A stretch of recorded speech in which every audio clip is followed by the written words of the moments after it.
Today's discussion is all about content marketing, and with us this morning, Content Director at Etiket, Tiaan Ras. Welcome to the Red Zone on Financial Mail. Hi, thank you for having me here. Now, Tiaan, content marketing has really become quite a big buzzword in the industry. Can you tell me exactly what it is, and how would it hinder or add value to a brand's communication? Okay, so content marketing we can define as a marketing technique where a brand will create and then distribute content that we define as valuable, relevant and consistent to that brand. And the keyword there is valuable, so that the market defines it as of value in my life. And being in a business, we must also never forget that the end of that is a profitable interaction with the client. So you're asking about pros and cons. I think in the pro space, if you look at the classical sales cycle where we have awareness, consideration, research, and then leading into sales, it can play a very important role in the awareness and consideration phase. I mean, simply almost like awareness marketing, but we call it more like affinity marketing in this case. I think the potential con is if you're not very sure of the value that you can add to the consumer, it can very easily just become another product drive in social media and disappear in the flood of social media stream. Now let's talk money. Brands are wanting more for less. Where do you feel content marketing could add value to a brand's communication, but without breaking the bank? Look, I think the production side is quite nice because you don't have to spend all those millions, or potentially those millions that you would spend on television. If you do video content, you can do it much lower production budgets because you don't need that quality for YouTube and Vimeo and all those. Facebook posts, Twitter posts, all that, it's much less time consuming, much less production consuming. I think where the paradigm shift just needs to come in is in this space we have an always on approach. So it's not like in traditional marketing where you would polish the product and there it goes onto the channel. Here you're always busy interacting and engaging with the market.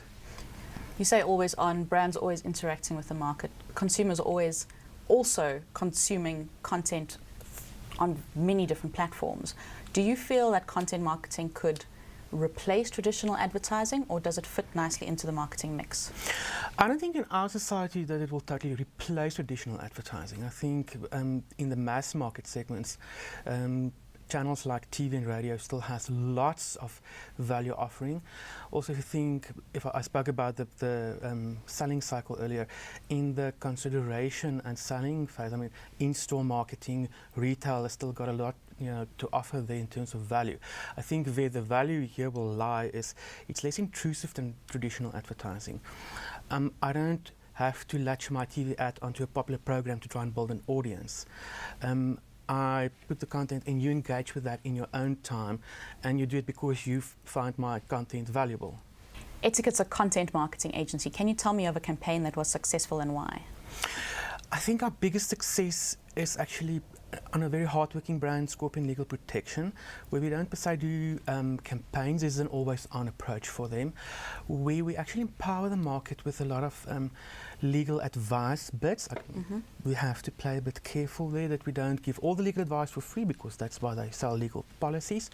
But it works very well for us in the sense that we've built a very solid, loyal community. And what's even cooler for us is that traditionally you don't do a lot of selling in that space, but for us Facebook is one of the biggest lead generators when it comes to policies for them. If we're talking global, there's a lot of brands that are local brands and some that are globally aligned. Where do you think content marketing could play a role, or where could brands learn from the success of those counterparts or competitors from over the pond? I think first is don't try and push product and price too much on social media. It's not a sales. This is what is valuable. So how does your product fit into my life? How can you, enrich that for me?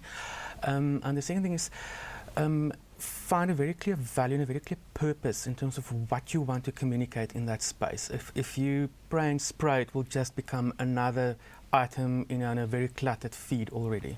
Again, it's all about adding value to the consumer and people who are going to hopefully be buying your brand. Tiaan, thank you for joining us today, and we'll be keeping an eye on not only content marketing but Etiket this year. Thank you very much. Thanks.